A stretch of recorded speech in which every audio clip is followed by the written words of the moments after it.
Donc je vais vous présenter aujourd'hui quelques réflexions qui sont vraiment liées à mes recherches actuelles. Donc on va parler beaucoup d'archives et de questionnements actuels qui croisent donc l'histoire de l'art, l'histoire des collections d'art privé et public, et puis bien sûr l'histoire des femmes et du genre. Quand j'ai travaillé pour une thèse de doctorat, il y a quelques temps maintenant, sur le marché de l'art à Paris, juste après la Seconde Guerre mondiale, je me suis rendu compte de la très grande importance qu'avaient les compagnes d'artistes dans ce milieu du marché de l'art, des galeries, notamment dans les échanges au sens humain du terme, mais aussi au sens économique, autour des œuvres de leurs compagnons. Heu, Ces femmes étaient des intermédiaires absolument essentiels dans, la carrière de, leurs compagnons, et en même temps, je me suis aussi rendu compte qu'elles étaient complètement occultées, dans que cette action, ce travail était complètement occulté, à la fois dans les travaux qui portaient sur les artistes eux-mêmes, dans les travaux qui portaient sur le marché de l'art, et dans les travaux qui portaient sur les musées et la manière dont certaines œuvres avaient pu entrer dans les collections publiques. Évidemment, tout ça, ça a piqué ma curiosité. Je me suis demandé qui étaient ces femmes, comment agissaient-elles et pourquoi, finalement, leur contribution à ce processus de valorisation des œuvres d'art avait-il été occulté. De plus, certaines d'entre elles étaient également des créatrices, et cet aspect-là était lui aussi manifestement également occulté. Alors, j'ai trouvé une citation qui peut nous permettre d'entrer un petit peu dans les, dans les enjeux de cette réflexion. Cette citation, elle est tirée d'un compte-rendu d'une exposition des œuvres de Sonia Delaunay, dont il va être beaucoup question aujourd'hui. Rien n'est moins indiqué pour un peintre que d'être la femme, puis la veuve d'un peintre, et qui pisait d'un grand peintre. Et rien n'est moins indiqué non plus que d'avoir participé très intimement et de la façon la plus active à ses recherches les plus personnelles. Avec cette phrase, donc on est en 1953, en juillet 1953, avec cette phrase s'ouvre le compte-rendu de l'exposition personnelle de Sonia Delaunay dans une grande galerie d'art privé de l'époque à Paris, la galerie Bing. On est 12 années après la mort de Robert Delaunay, qui est survenue en octobre 1941. Et l'œuvre de Sonia Delaunay est toujours rapportée à celle de son compagnon, tout comme son parcours, ses choix, son style. Non sans ambiguïté, car même si son statut de créatrice a du mal à s'émanciper de ce qu'on pourrait appeler l'ombre tutélaire de son mari, elle est en même temps bénéficiaire d'une sorte de notoriété par procuration en tant que femme de Robert Delaunay, veuve de Robert Delaunay. Et c'est sur cette ambiguïté que je voudrais construire cette conférence, qui va évoquer donc le statut assez particulier, ambigu de ces femmes d'artistes et femmes artistes qui, après 1945, ont continué à créer tout en s'occupant de la postérité de l'œuvre de leurs compagnons. Je vais donc vous parler en particulier de deux femmes dont les parcours sont assez remarquables, me semble-t-il. Sonia Delaunay, qui a déjà été évoquée, et une autre artiste un peu moins connue qui s'appelle Jeanne Kosnick-Kloss, dont je vais montrer donc comment les différentes facettes de leur activité se sont, durant cette période bien particulière de l'après-guerre, à la fois heurtées et en même temps articulées, et comment elles ont été perçues par la société, la société de l'époque. Le travail, que je mène, toujours, hein, sur ces figures, de créatrices, femmes d'artistes, s'appuie sur des archives qui, pour la grande majorité d'entre elles, sont, totalement inédites. Des archives qui ont d'ailleurs souvent, été un peu placées de côté, par les institutions qui les conservent. Encore une fois, on remarque l'ombre du mari, même dans les dossiers d'archives qui sont à chaque fois moins bien inventoriés, moins valorisés, moins numérisés, etc., que ceux de leur mari. Alors ces deux femmes, Sonia Delaunay et Jeanne Kosnick-Kloss, ont des identités publiques qui sont concurrentes. D'un côté, celle de veuves. Elles sont chargées de la mémoire, de la transmission et de ce qu'on pourrait appeler la patrimonialisation posthume de l'œuvre de leur mari, donc d'un autre qu'elles, et une identité d'autre part d'artistes, artistes désireuses de voir leur œuvre reconnue comme création originale et autonome, peut-on dire. Donc, c'est vraiment cette question de ce que le lien conjugal peut faire à la fois en positif et en négatif sur la carrière des femmes artistes que j'aimerais qu'on examine ensemble ce soir. Alors commençons peut-être par faire connaissance un peu plus intimement avec ces deux femmes dont je vais parler comme exemple tout à fait représentatif de ces parcours doubles. La première, donc, c'est Sonia Delaunay, qui aujourd'hui est très connue. Il me semble que c'est un nom que presque tout le monde connaît. Elle est née en Ukraine en 1885.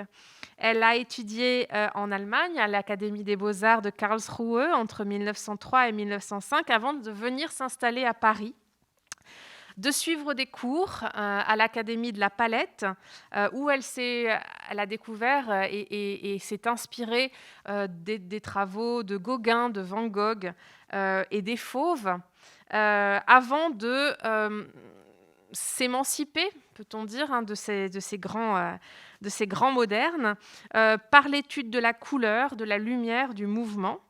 Elle devient célèbre pour son travail sur les formes géométriques qui tirent vers l'abstraction et qui sont relativement audacieuses. Donc, son compagnon et mari, Robert Delaunay, et elle-même développent dans ces années précédant la Première Guerre mondiale un travail sur la couleur et sur ce qu'ils appellent le contraste simultané, avec, donc, pour Sonia, des collages, des boîtes, des coussins, des gilets, des abat-jours, mais aussi des œuvres, des huiles sur toile, comme le Balbulier, où elle représente un célèbre music-hall parisien, on le verra tout à l'heure. À la même époque, elle crée des robes simultanées, mélange donc de carrés, de triangles, de plusieurs étoffes, et ce sont ces expérimentations sur le textile qui font sa renommée avant et surtout pendant la Première Guerre mondiale, où elle est en exil en Espagne avec son mari. Elle voyage beaucoup, elle peint des natures mortes, des scènes de marché, et puis elle retourne à Paris dans les années 1920-1921, avant de lancer, avec un succès assez important, un commerce autour de ses créations textiles. Sa boutique simultanée est assez célèbre. Elle présente également son travail à l'Exposition internationale des arts décoratifs et industriels modernes de 1925. Son travail se développe dans les années 20 et 30 avec une commercialisation. C'est ce qui fait vivre le ménage. Donc, Robert Delaunay et leur fils, la famille, leur fils Charles Delaunay. Ce commerce a un rayonnement international et de plus en plus, elle est sollicitée, notamment pour créer des costumes pour des films. Très longtemps, et jusqu'à la mort de Robert Delaunay en 1941, Sonia Delaunay a été associée à des entreprises collectives menée par son mari et notamment la réalisation de fresques à l'occasion de l'exposition internationale de 1937, qui est sans doute un moment d'apogée de leur renommée comme artiste. Je m'arrête au moment où elle perd son mari. On verra la suite après. La deuxième artiste dont je vais parler ce soir est beaucoup moins connue. Il s'agit de Jan Kosnick-Kloss, qui est née en Pologne en 1892 dans une famille très aisée, qui l'envoie faire ses études à Cologne. Donc, il y a un parcours ici très semblable de jeunes femmes nées dans l'Europe de l'Est et intégrées à une jeunesse créatrice d'artistes, notamment dans les milieux allemands. Elle a plusieurs cordes à son arc, Jan Kosnick-Kloss. Alors, Jan Kloss, à ce moment-là, elle étudie le chant et le piano avec cette ambition d'en faire une carrière. D'ailleurs, elle débute une carrière de cantatrice à Berlin, juste après la Première Guerre mondiale. Et elle se prend également de passion pour le Bauhaus et le travail des artistes sur des supports multiples. Elle a épousé le professeur Heinrich Kosnick, qui est donc musicien. Elle s'installe avec lui en 1925 en France, à Saint-Jean-Cap-Ferrat, où elle s'essaye à la peinture et au collage. Elle conçoit d'ailleurs des paysages fantastiques qui rapprochent un petit peu son travail de l'art brut, on dit certains critiques, qui remarquent son travail au moment où le couple s'établit à Paris. À Paris, elle rencontre un certain succès, des expositions dans les galeries, des expositions également en Allemagne, mais son intégration dans ce qu'on peut appeler l'avant-garde artistique, l'avant-garde des artistes de son époque, ne prend véritablement forme qu'après sa rencontre en 1929 avec Otto Freundlich, donc un peintre allemand, peintre et sculpteur allemand, qui l'invite et qui l'encourage à développer des compositions abstraites et notamment et à expérimenter également l'abstraction sur des tissus qu'elle assemble et qu'elle brode régulièrement. En 1933, elle découvre également la sculpture, donc c'est vraiment une artiste qui a touché à tous les supports de la création. Et elle s'engage politiquement avec Otto Freundlich dans les réseaux antifascistes, fondant avec lui notamment une association des artistes et des écrivains révolutionnaires, très proche du Parti communiste en 1933-1934, et en ayant donc une sociabilité importante parisienne, jusqu'à la Seconde Guerre mondiale, moment où la vie du couple bascule, puisque Otto Freundlich et Jan Kosnick-Kloss se réfugient dans les Pyrénées-Orientales. Ils se cachent, ils continuent à essayer de créer, peindre, broder pour Jan Kosnick-Kloss, mais Otto Freundlich est dénoncé, puis déporté à Lublin-Majdanek, où il est mort. Alors, ces deux femmes, à la Libération, au moment où commence l'histoire que je vais vous raconter, sont donc des artistes qui ont derrière elles plusieurs décennies de création. En 1945, Sonia Delaunay a 60 ans, Jan Kosnick-Kloss 53. Elles ont participé à des mouvements historiques majeurs de la création du premier XXe siècle, et pourtant, elles sont quasiment invisibles, quasiment inconnues. Ces femmes d'artistes jouissent d'une très faible notoriété, encore plus faible en 1945, comme si un oubli généralisé avait frappé leur œuvre. Elles sont d'autant moins connues par comparaison que leurs défunts compagnons, donc le premier Delaunay ayant trouvé la mort en 1941 et le second Freundlich en 1943, l'œuvre de leur compagnon, elle, commence à être célèbre. Il ne se produit pas du tout de hausse de notoriété pour leur compagne, bien au contraire. Et on le voit notamment très bien dans les archives de Sonia Delaunay. En 1945-1946, alors même qu'elle avait quand même été connue et bien connue dans l'entre-deux-guerres, son travail de créatrice est oublié. Et quand elle reçoit des lettres à son retour à Paris en 1945, en février-mars 1945, après plusieurs années passées dans le Sud, à plusieurs endroits et dans des conditions très difficiles, les lettres qu'elle reçoit ne font absolument pas mention de son travail d'artiste. On s'adresse à elle en tant que femme de Robert Delaunay. Ainsi, Paul Martin, qui est un grand industriel de Lyon, collectionneur d'art, et qui vient de fonder la Galerie de France, une des grandes galeries de l'après-guerre, lui parle des toiles de Robert Delaunay qu'il souhaite exposer. Sans aucune équivoque, Sonia Delaunay, à ses yeux, et comme aux yeux d'autres personnes importantes dans le milieu de l'art moderne et contemporain parisien, Sonia n'est que la veuve de Robert. Il n'est jamais question dans leur correspondance, il y a de nombreuses lettres, il n'est jamais question de sa création à elle, qu'elle soit textile ou plastique. Et cette identité prédomine pendant plusieurs années. L'engouement croissant dont fait l'objet l'œuvre de Robert Delaunay fait très évidemment de l'ombre à Sonia Delaunay. Et même quand leurs œuvres sont exposées ensemble, et notamment dans des salons, comme dans le salon des Réalités Nouvelles en 1946, les critiques d'art sont très embarrassés pour parler du lien conjugal entre les deux artistes et de leur proximité créatrice.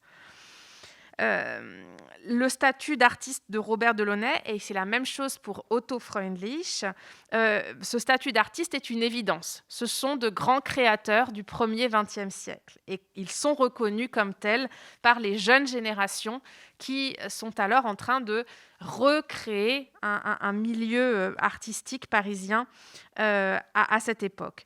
En revanche, le statut de Sonia Delaunay et de Jeanne Cosny-Clauss est très incertain. On parle de compagne, d'assistante, de muse.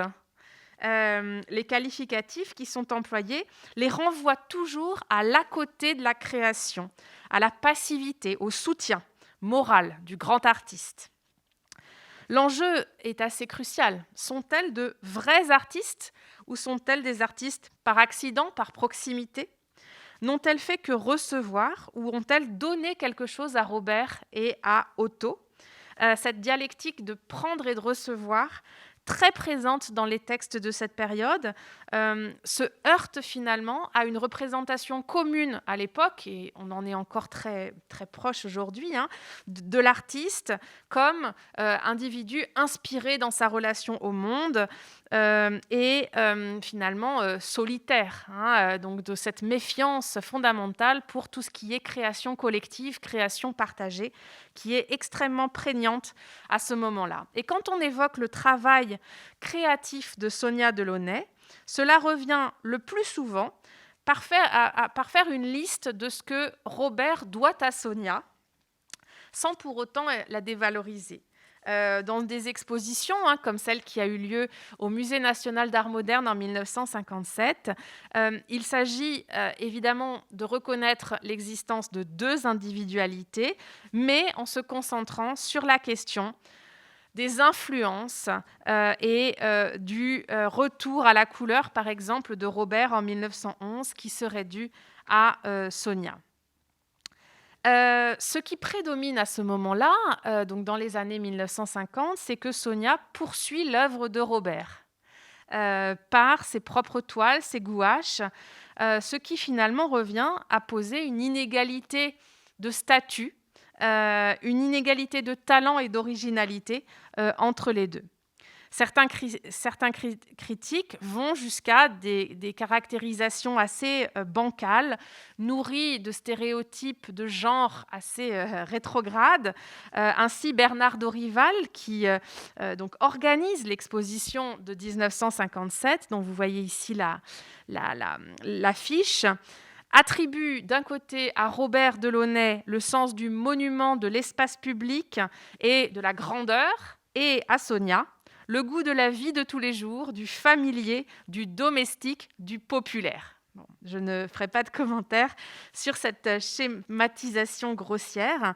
L'idée est toujours de savoir si Sonia Delaunay a un style propre, si son œuvre est autonome. Autrement dit, de déterminer si la compagne de Robert Delaunay peut également prétendre, elle aussi, à la qualification socialement admise d'artiste. Et la réponse n'est pas claire, en tout cas dans les années 1950. Pour Jeanne Kosnick-Kloss, la donne est un petit peu différente. Ces expositions, dans l'immédiate après-guerre, ne sont pas clairement associées à son statut de veuve d'Otto Freundlich. Tout se passe même comme si on ignorait le lien qu'elle a entretenu avec Freundlich, qui lui-même sombre un petit peu dans l'oubli dans les années qui suivent la Seconde Guerre mondiale, pour partie à cause de sa mort en déportation, pour partie à cause d'une occultation collective des crimes nazis. Et on trouve donc dans les archives de Jeanne Kosnick-Kloss des articles de presse qui sont parus en 1945 lors de la première exposition en solo qu'elle a eue à Paris, dans la galerie du Verseau. Son prénom n'est jamais cité, c'est Kosnick-Kloss, le nom d'artiste qui est mentionné.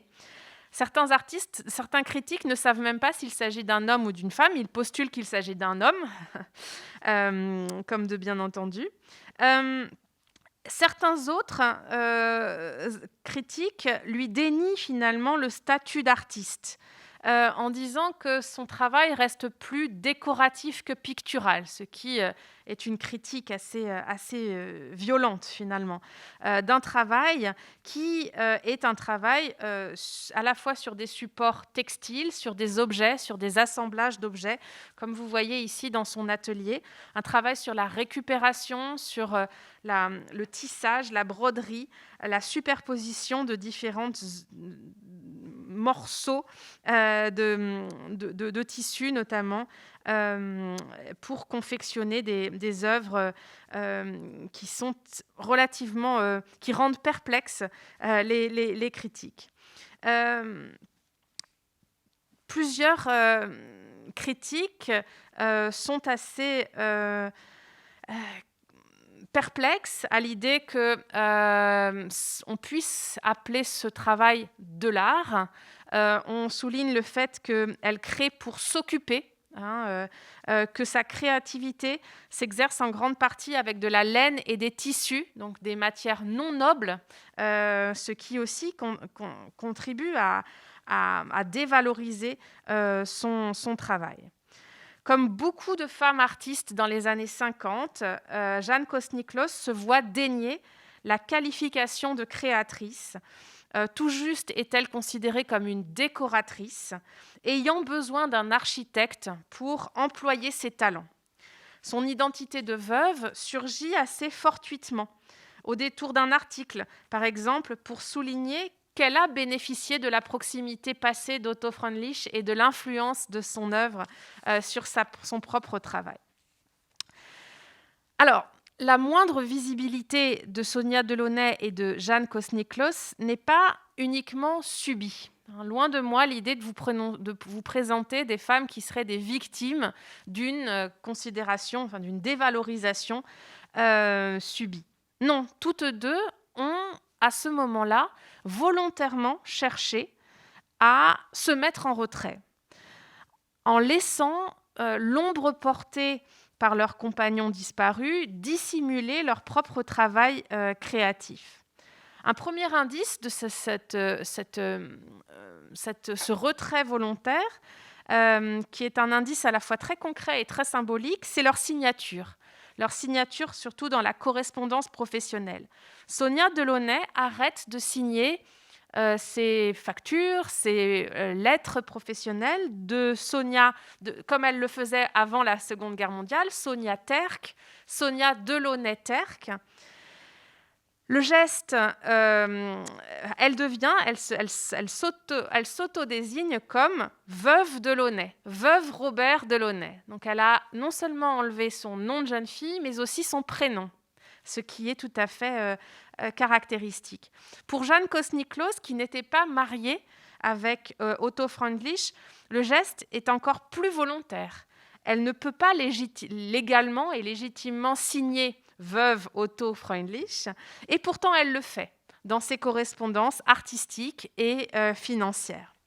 C'est ainsi qu'elle demande à la Société de la propriété artistique des dessins et des modèles, la SPADEM, une attestation le 11 juin 1957 qui confirme que Jeanne Kosnick-Kloss essaye tout à la fois de prouver qu'elle est l'ayant droit d'Otto Freundlich, et donc elle peut percevoir le droit de suite sur ses œuvres, ce qui est un enjeu financier majeur pour une femme qui a d'immenses difficultés financières à ce moment-là.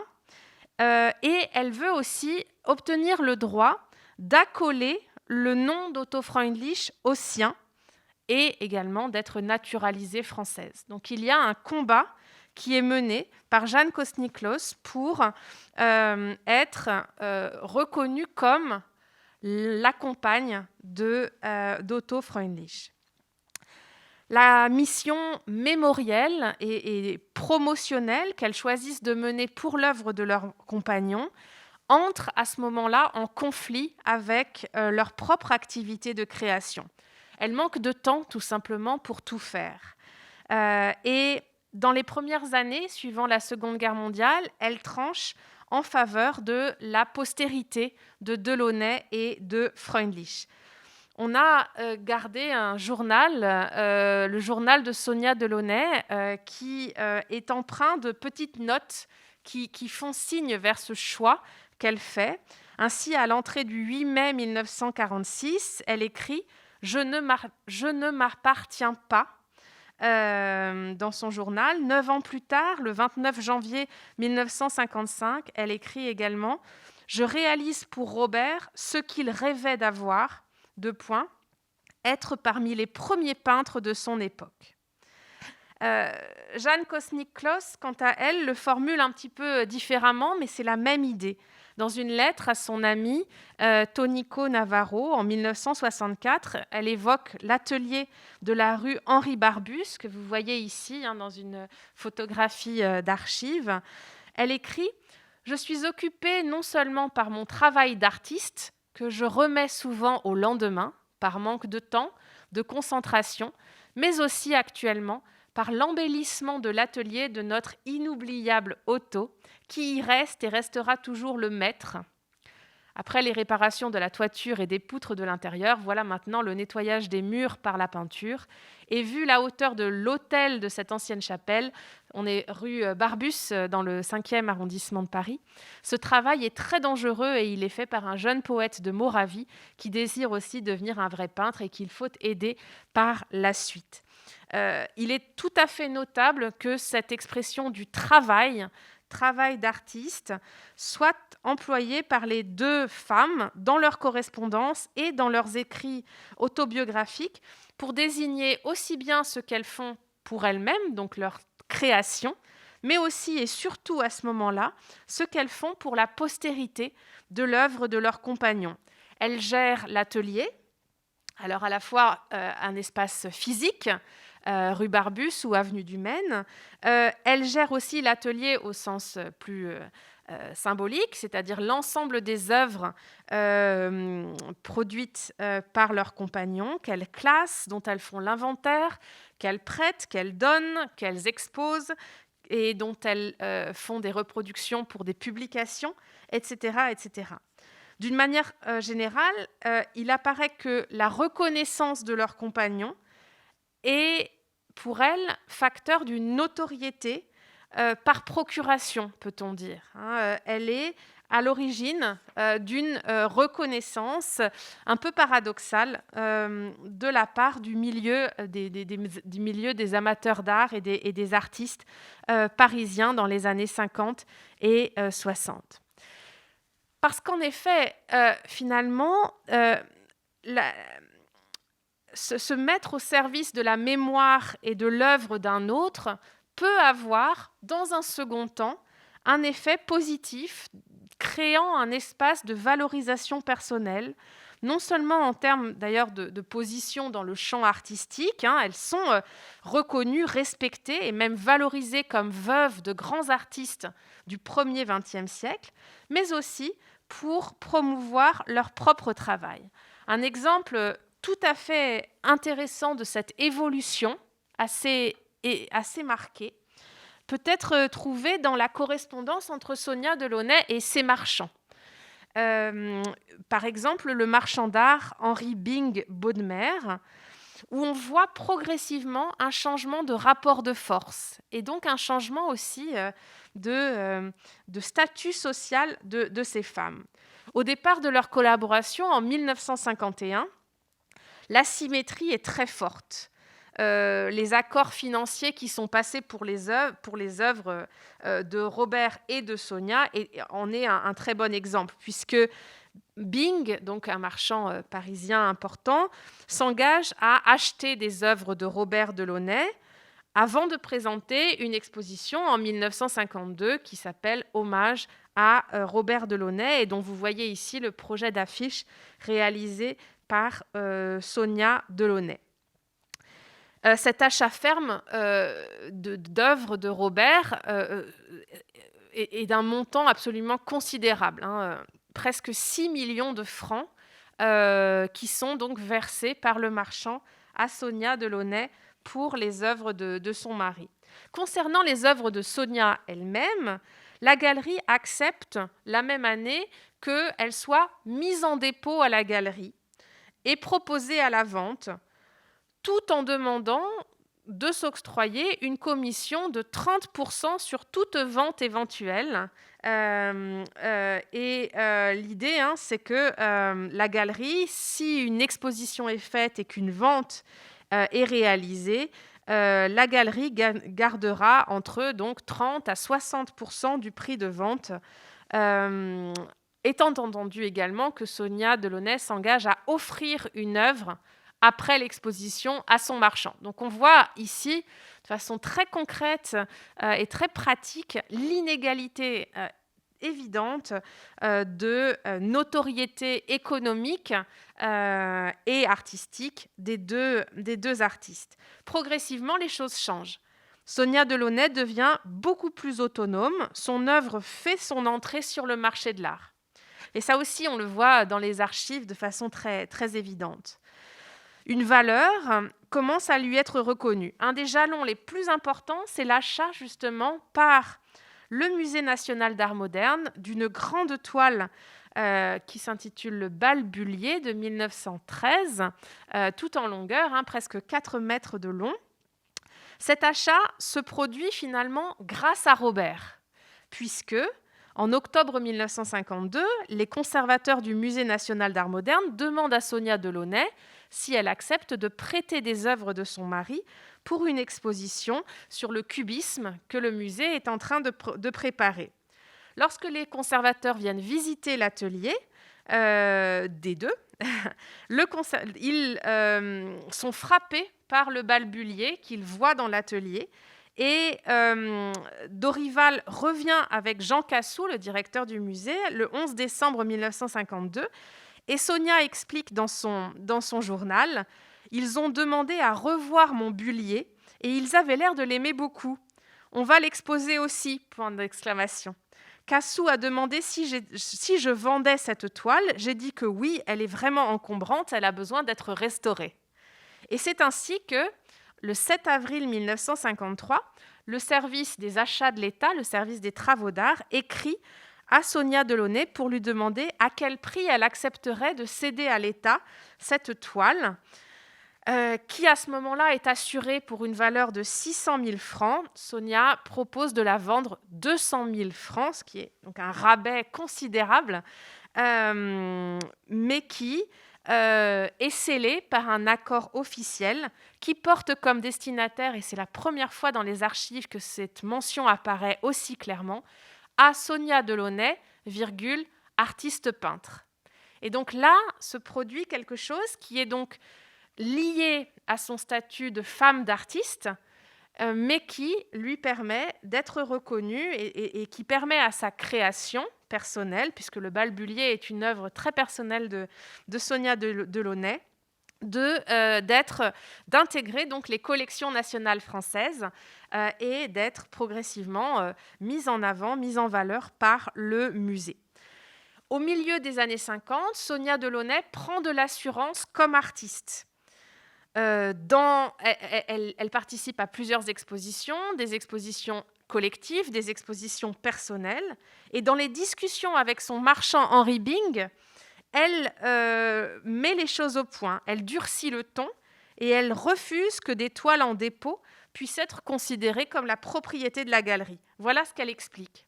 « Je suis désintéressée, mais ce n'est pas une raison pour que l'on me traite autrement que les autres. Je me connais assez en peinture pour connaître ma propre valeur, même si pendant un temps assez long, je me suis volontairement effacée. » Et ensuite vient la proposition financière. Elle n'oublie jamais d'avancer sur ses affaires. Pour me résumer, je vous propose de garder mes 18 tableaux en dépôt et aux conditions convenues, 50% en cas de vente.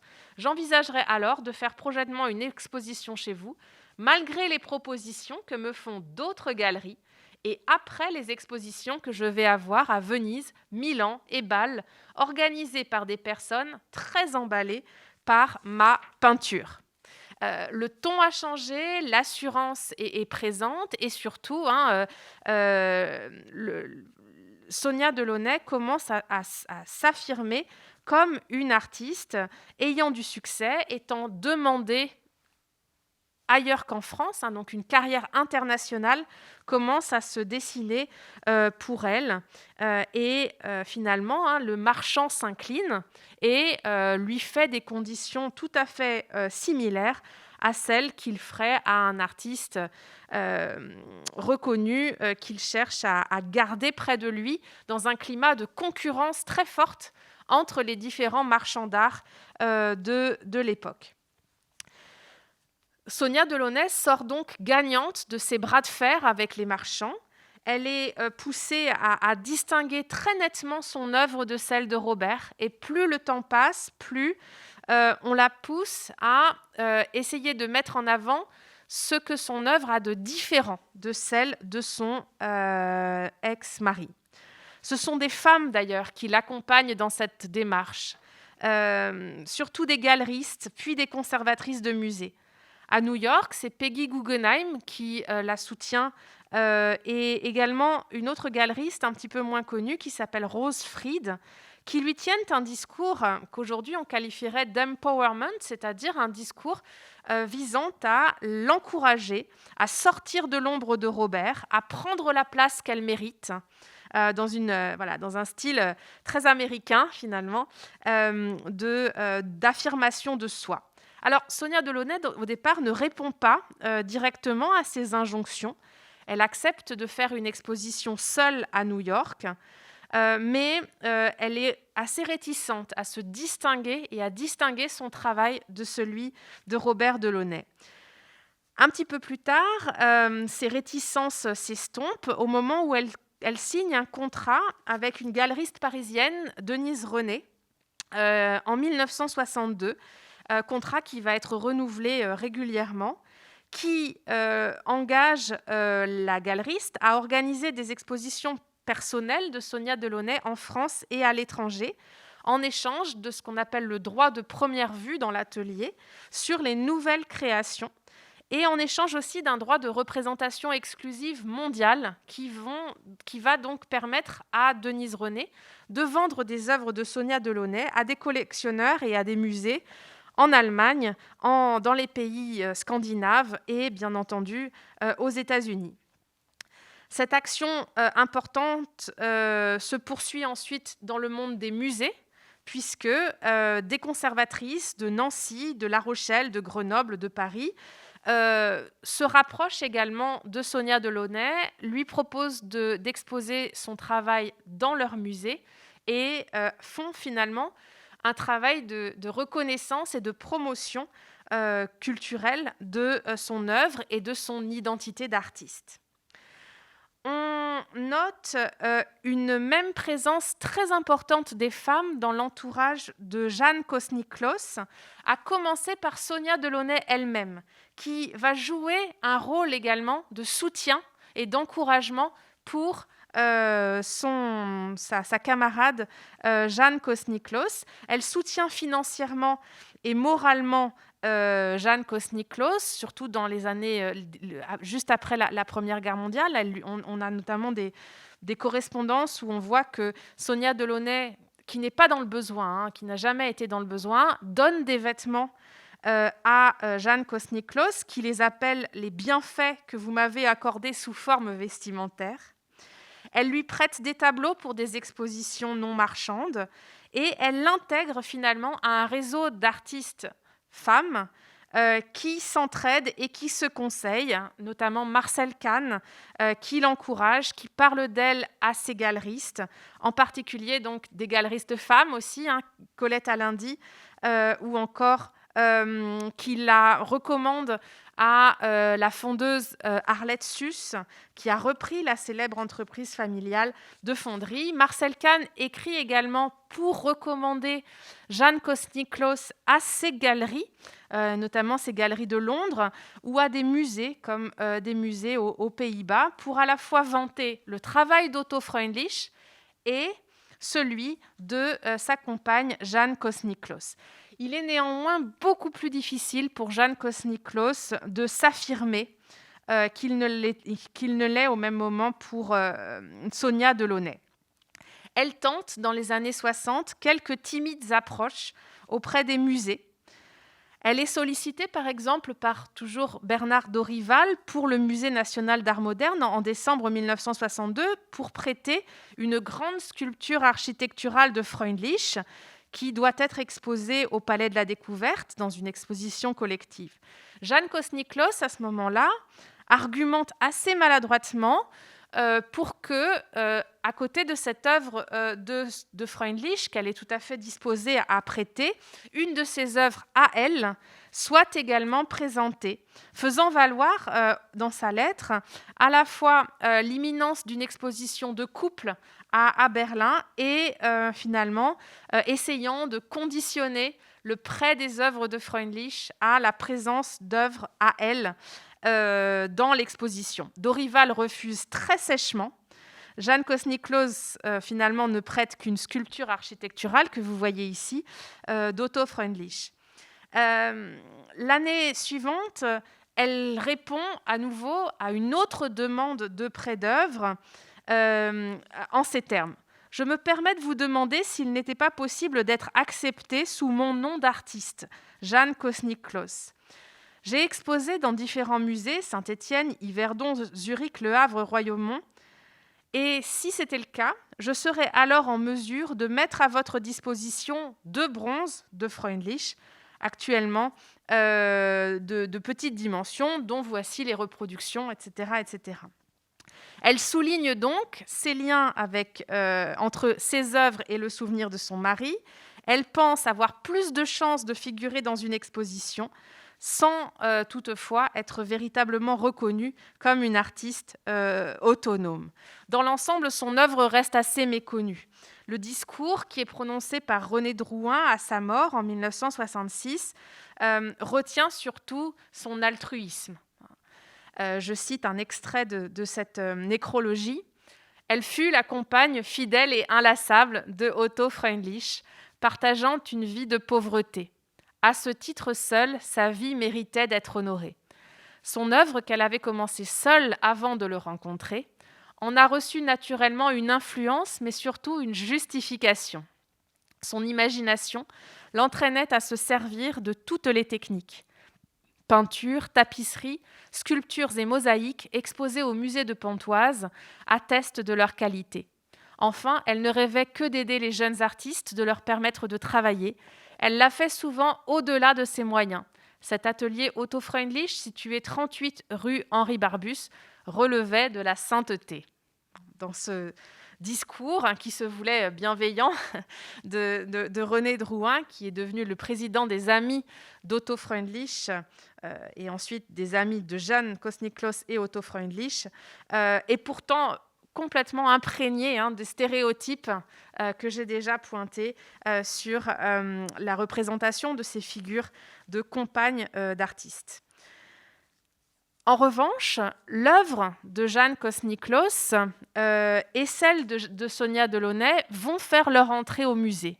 Elles vont faire leur entrée au musée à travers une stratégie qui est menée à bien par les deux femmes, qui est la stratégie de la donation, puisqu'elles associent toujours, dans les donations qu'elles vont faire au musée français, des œuvres de leur mari, qui font l'objet de la négociation en premier lieu, et des œuvres signées par elles. Sonia Delaunay, le 14 janvier 1964, réalise une donation de 32 œuvres de Robert et de 55 œuvres d'elle-même. Quelques mois plus tard, elle renonce à son usufruit, ce qui permet l'installation immédiate des œuvres dans les espaces du Musée national d'art moderne. Jan Kosniklos, quant à elle, va léguer le fonds d'atelier de la rue Henri Barbus, ses œuvres à elle et les œuvres d'Otto Freundlich qui vont se retrouver au musée de Pontoise. La vraie question, c'est l'après-donation. Leurs œuvres sont-elles pour autant accrochées sur les cimaises de ces musées, reproduites dans les catalogues, prêtées et valorisées ? Dans un premier temps, on constate qu'il y a beaucoup plus d'œuvres en réserve que sur les cimaises et que finalement la notoriété de ces deux artistes est bien moindre toujours que celle de leurs compagnons, dont les œuvres font partie, une fois données, des chefs-d'œuvre du musée qui a reçu le don ou le legs. Néanmoins, cette logique patrimoniale, en misant sur un bénéfice indirect du principe d'inaliénabilité des œuvres des collections publiques françaises, va leur donner une chance que d'autres artistes femmes n'ont pas eu, et qui est vraiment liée au fait qu'elles avaient donc, il y avait un désir des institutions publiques de recevoir des œuvres de leur mari. Une chance d'être redécouverte, exhumée, réévaluée. Et c'est ce qui s'est produit assez rapidement finalement pour Sonia Delaunay, dont les œuvres sont plus présentes actuellement sur les cimaises du Musée national d'art moderne que celles de Robert. Ça ne s'est pas encore produit pour Jan Kosniklos, dont les travaux sont encore relativement méconnus. Je vous mets quand même une composition de 1934 qui est au musée de Pontoise et qui est très intéressante. Donc il y a une stratégie ici un pari sur la patrimonialisation.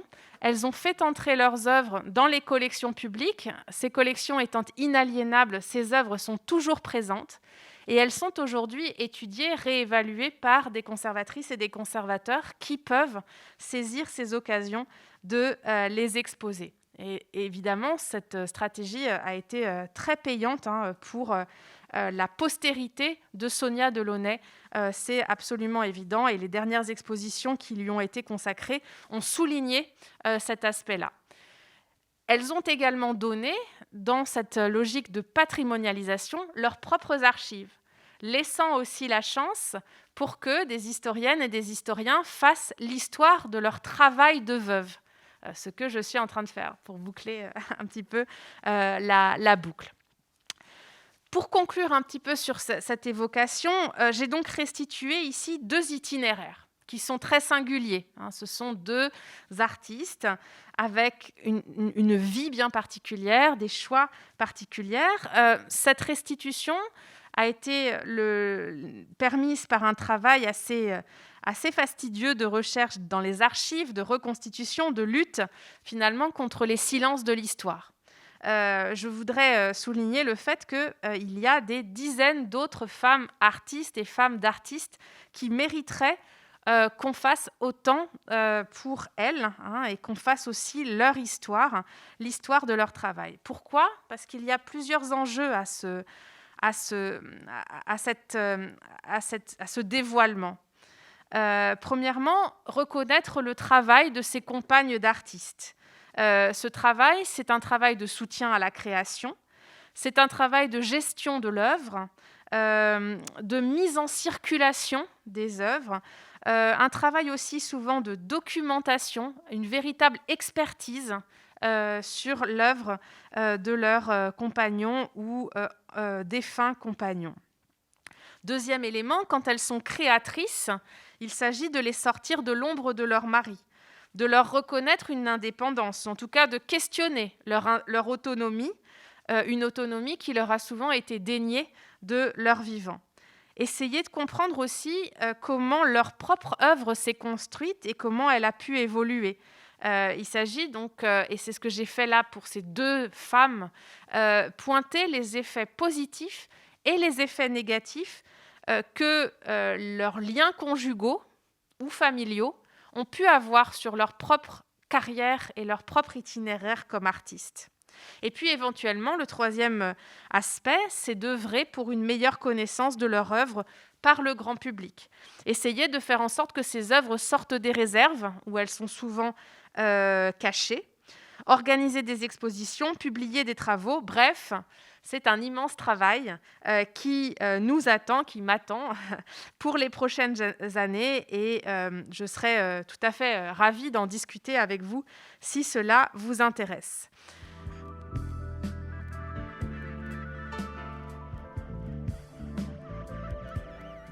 Oui, je voulais vous remercier pour cette démarche que vous faites pour comprendre et étudier le lien comme ça qu'un lien marital peut produire dans l'œuvre d'une artiste.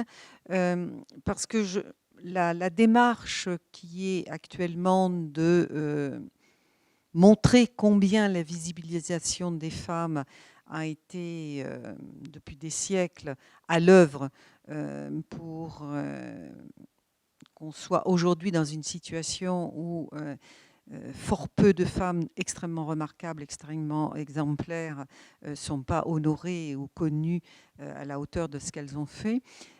Au jour d'aujourd'hui, j'ai l'impression qu'on est dans une démarche qui est plus active à ce propos.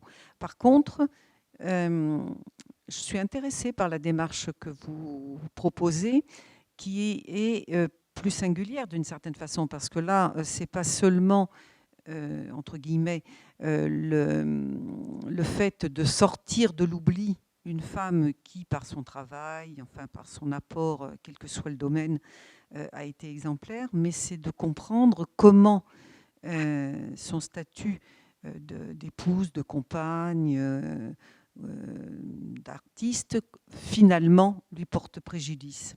Et ça, c'est plus exceptionnel comme démarche. On a moins eu ce type de... Parce que plus globalement, on est dans une analyse, et c'est bien normal, et c'est ça qui fait que ça avance, de comprendre pourquoi l'ensemble de la société met en avant le patrimoine et non pas le matrimoine.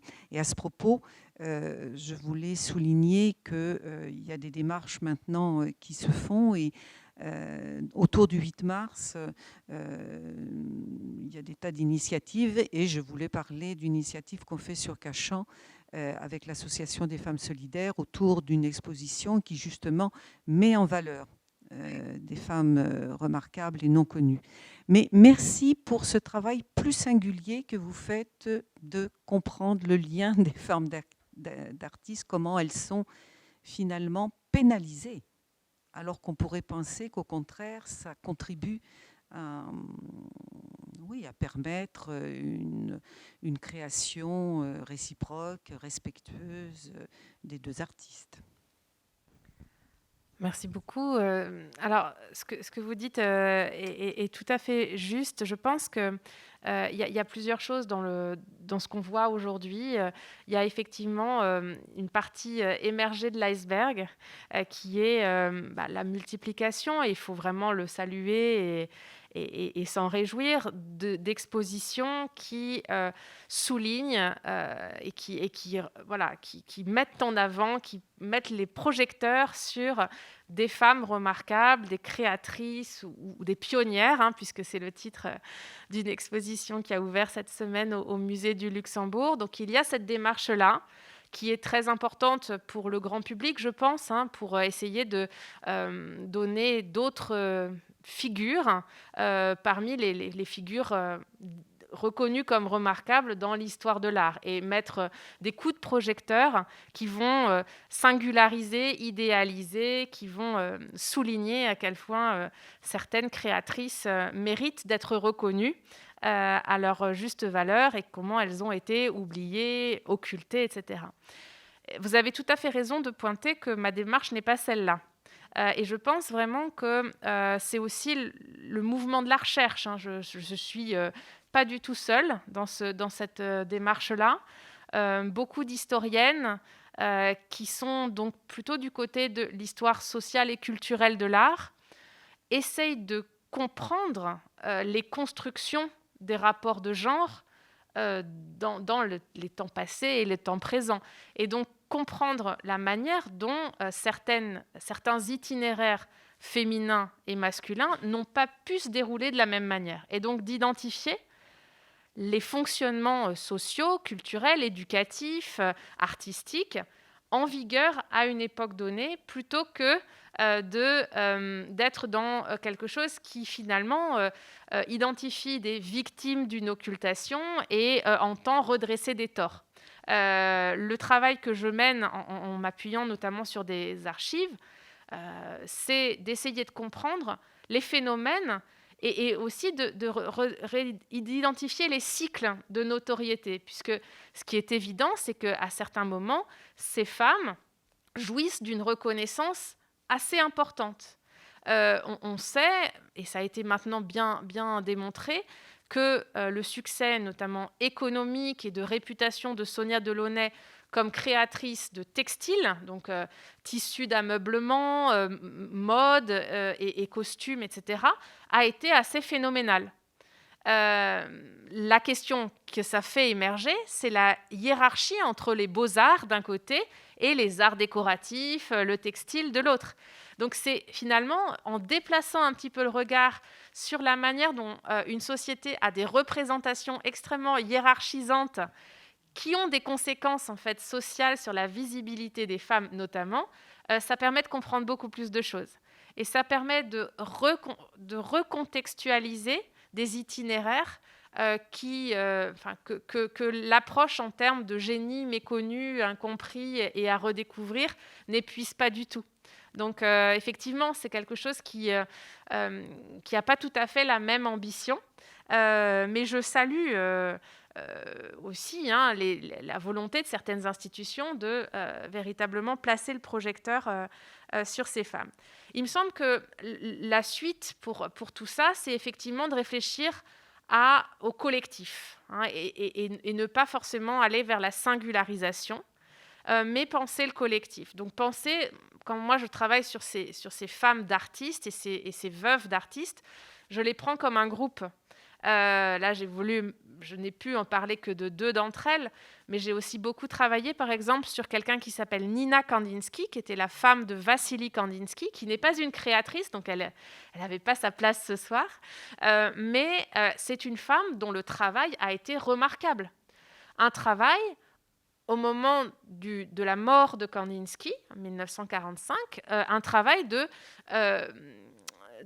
réputation mondiale à établir pour Kandinsky, un travail de mise en circulation des expositions qu'elle rassemblait dans leur appartement de Neuilly, hein, et qu'elle constituait elle-même, et qui ensuite ont voyagé de New York à Bâle, en passant par Londres et Berlin. Donc il y a vraiment ce travail-là qu'on peut mettre en fait en système en regardant plusieurs itinéraires, plusieurs cas ensemble.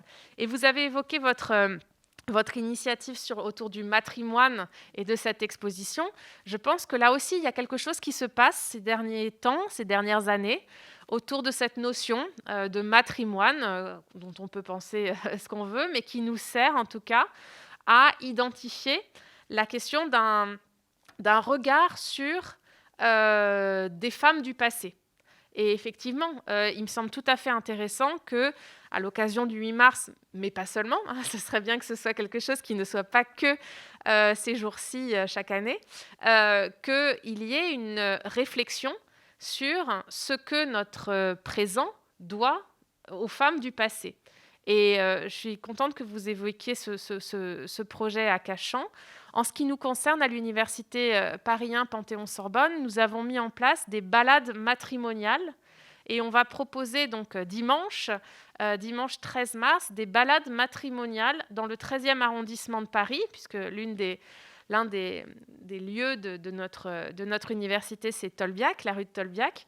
Et donc, dans le 13e arrondissement, vont être proposées pour les personnes qui veulent s'inscrire des promenades qui évoquent non pas tellement des figures extraordinaires de l'histoire de Paris, il y en a quelques-unes, mais aussi et beaucoup de femmes anonymes, de collectifs, et notamment des femmes ouvrières, des femmes qui ont travaillé pendant la Première Guerre mondiale dans des usines d'armement qui ont explosé, etc. Enfin, il y a toute une réflexion aussi sur ces figures, ces collectifs féminins.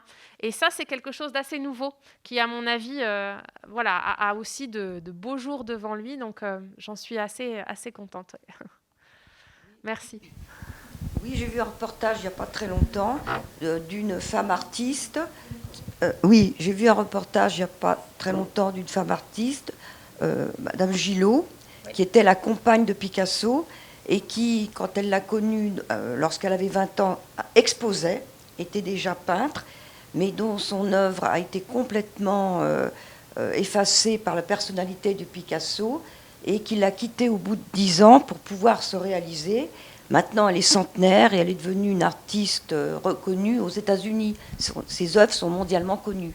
Mais elle a pu se réaliser qu'une fois qu'elle est partie. Et on continue quand même à l'appeler la muse de Picasso, voilà. Quand bien même c'est quelque chose qui est... Oui, tout à fait. C'est un excellent exemple de ça. Et qui est assez récent, finalement. Oui, tout à fait. Oui. Un peu. Alors, c'est la génération suivante.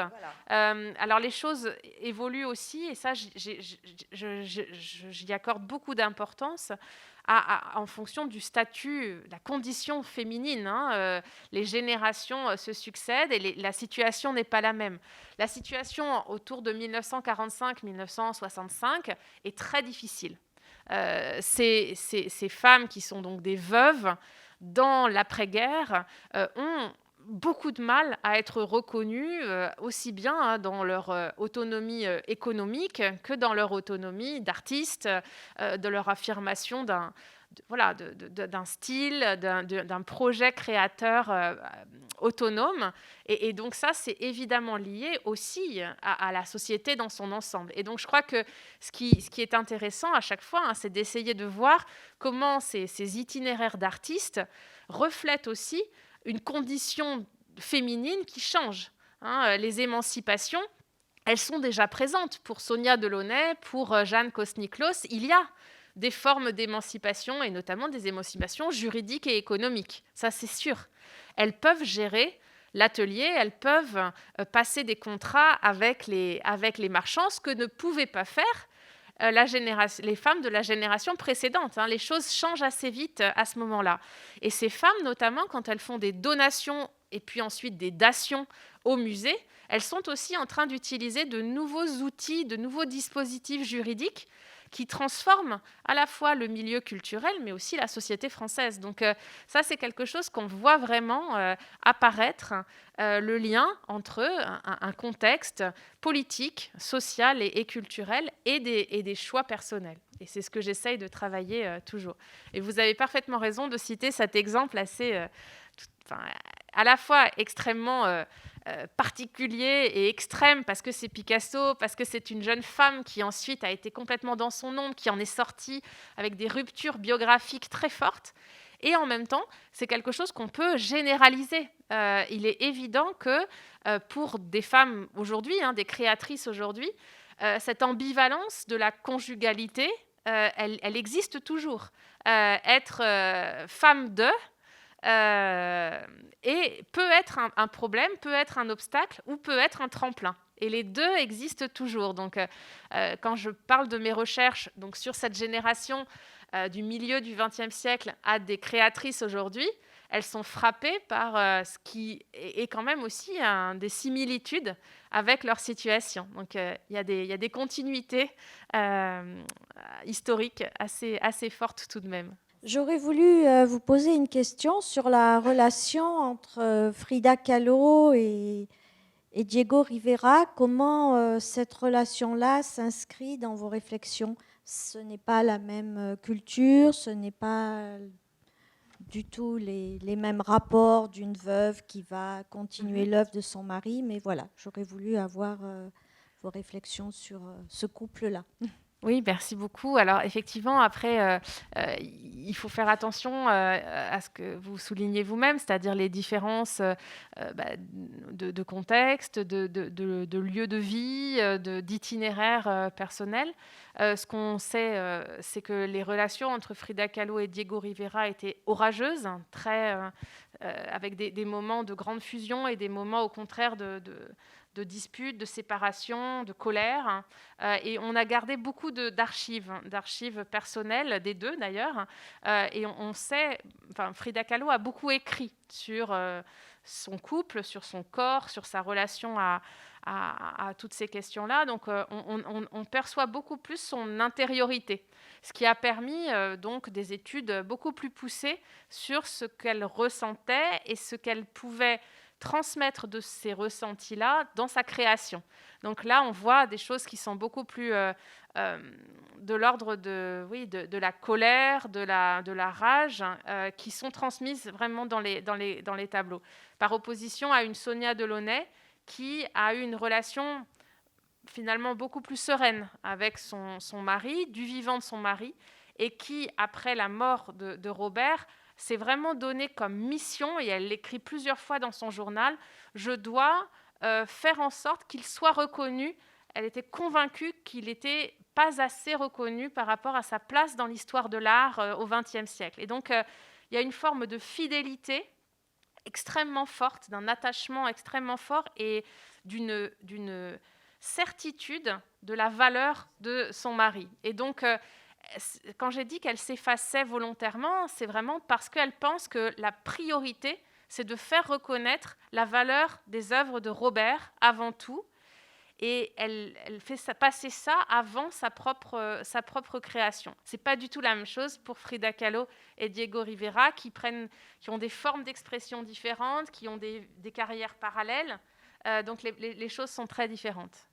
Et après, il y a des dizaines de couples qu'on pourrait comme ça évoquer. Donc, c'est vrai que c'est des choses qui invitent à faire des typologies, qui invitent à rapprocher des gens qui ont vécu à des époques différentes en fonction des personnalités, des notoriétés différentes, bien sûr.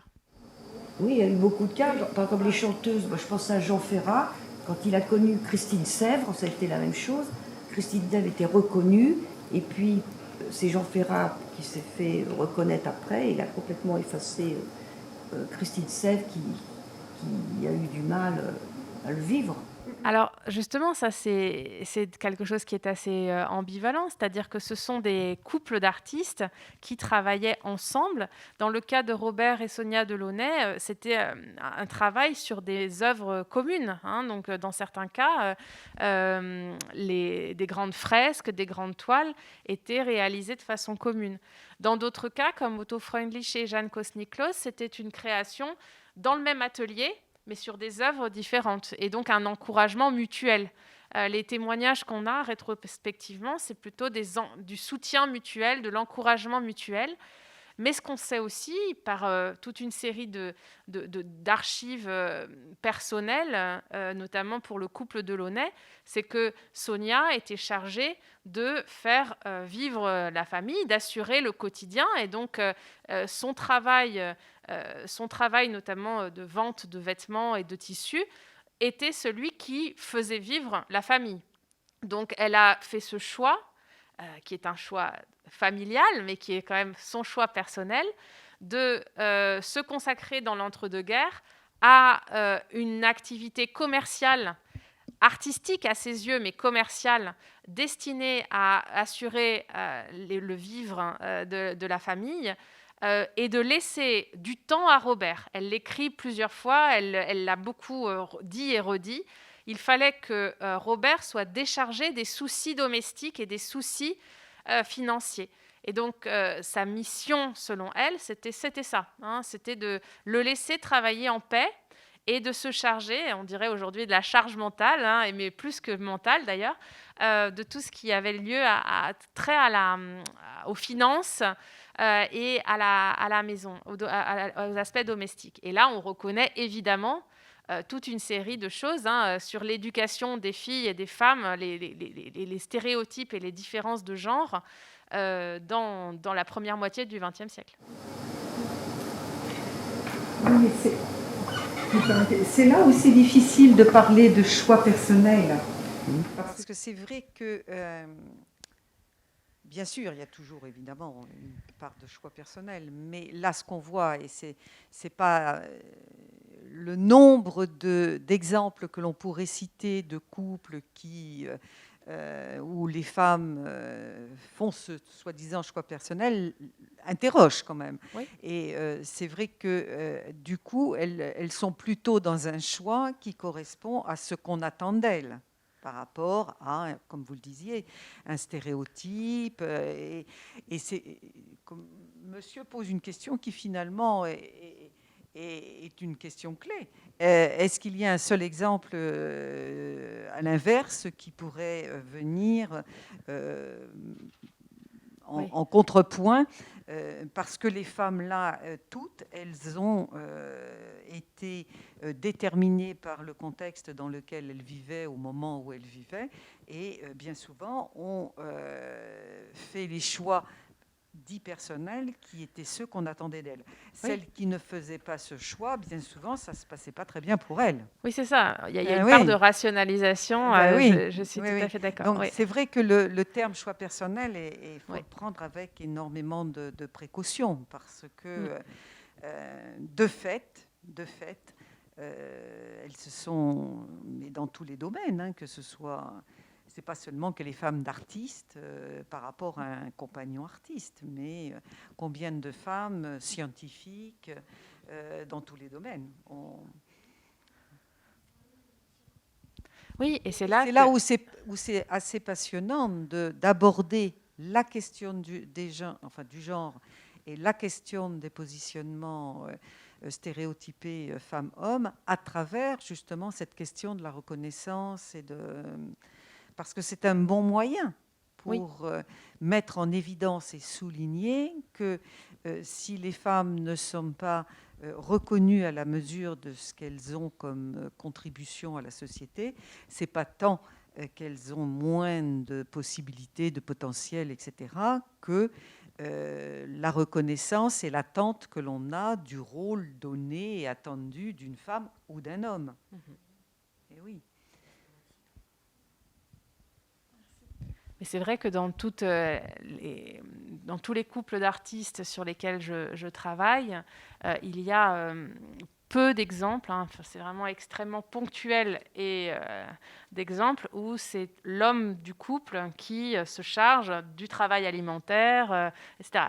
Ça existe parfois, mais ça existe souvent de manière très éphémère. Ce n'est pas quelque chose qui va durer 20 ans, 30 ans, là où le soin des enfants... Pardon ? Oui, par exemple, quand on regarde... J'ai également travaillé sur Jean Arp et Sophie Teuber-Arp. Et c'est vrai que pendant un moment, Jean Arp se propose d'assurer les rentrées d'argent du couple. Et puis finalement, ça va être Sophie Teuber qui, pendant plus longtemps, va être enseignante avant que d'être artiste, enfin qui va plutôt privilégier ça. Donc effectivement, voilà, il y a quelques moments dans certains couples où c'est inversé, mais la tendance générale, qui s'explique par tout ce que vous venez de pointer, est plutôt dans le sens où la femme artiste